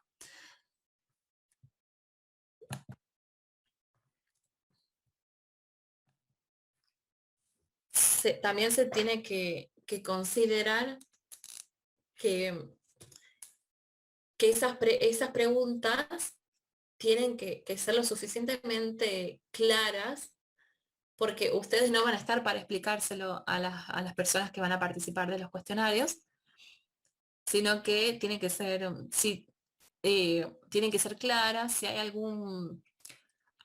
alguna nota, alguna observación, ustedes lo pueden poner ahí: elija una de las respuestas siguientes, o elija cuál se siente más identificado, con qué situación se siente más identificado.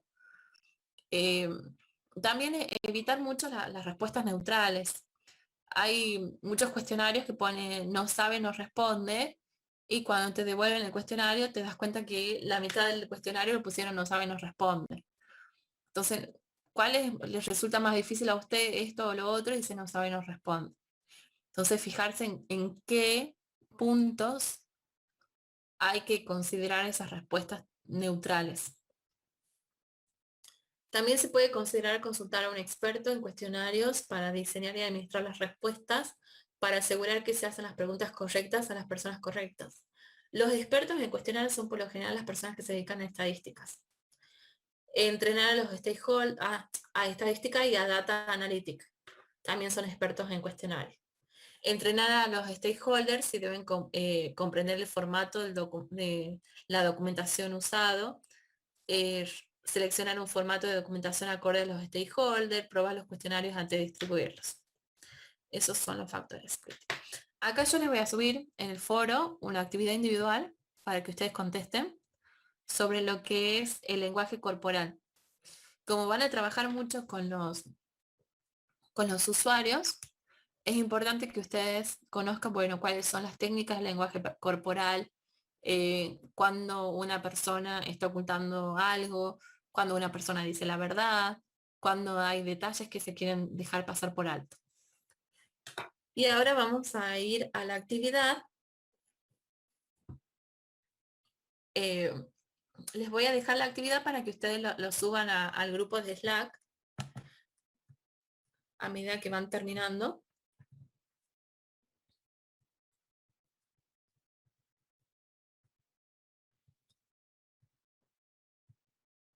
Ahí está la actividad.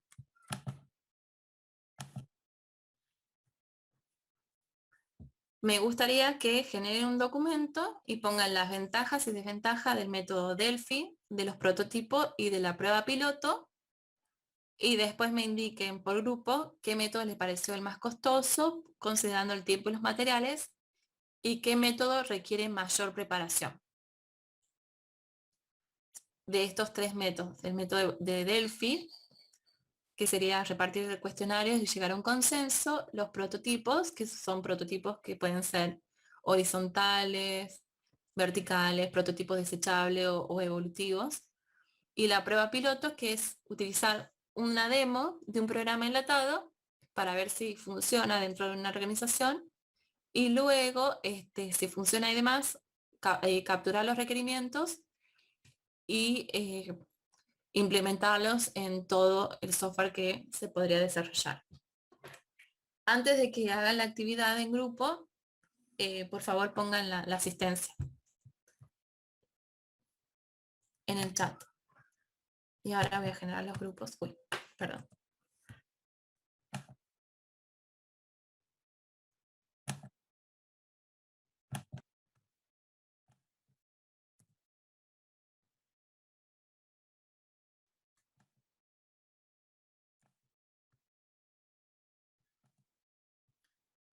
Para esta actividad van a tener 20 minutos, no, los últimos 25 minutos de la hora, y voy a estar online para contestar preguntas, y ustedes tienen que subir esta comparación, estas ventajas, desventajas, y contestar las preguntas en el grupo de Slack.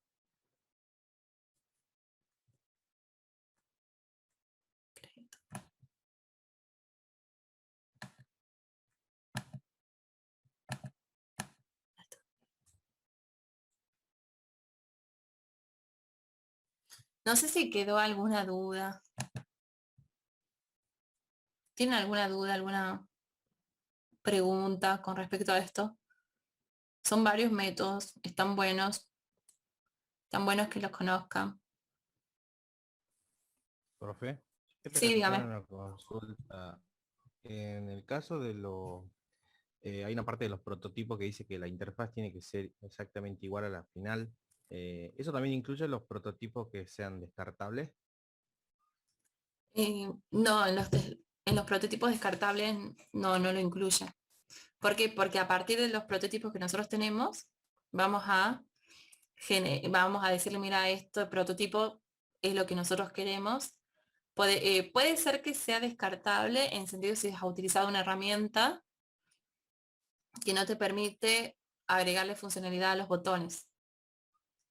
Ahí sí podría ser descartable, pero, pero eso te va a permitir a vos saber cómo es el look and feel que quiere el usuario, que quiere el cliente. Entonces posiblemente quede documentado hasta el final del proyecto y el cliente lo utilice para validar el software final. Diga, yo pedí este prototipo. Mira, hay diferencia, los botones no estaban de esta forma, ese color yo no había elegido. Te puede tirar abajo el proyecto o tengas que hacer algunas modificaciones de look and feel para poder satisfacer esos requerimientos de diseño.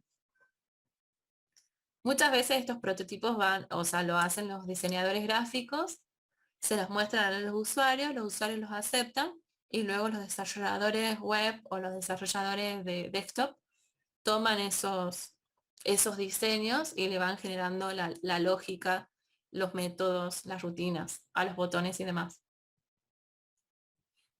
No, sí. Bien, gracias. No.